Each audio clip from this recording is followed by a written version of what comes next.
Ano nangyari sa lakad mo? Nag-meeting kami. Katapos nag-usap kami ni Mr. La Chica. Hindi na raw magtatagal, paalisin na tayong lahat dito. Ha? Eh bakit daw? Meron isang malaking kumpanyang binibili ang buong minahan. Lahat-lahat, pati mga bahay. Puwera tao. Eh paano na ngayon yan?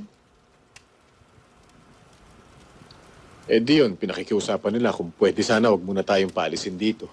Tay, pag pinalis po tayo dito,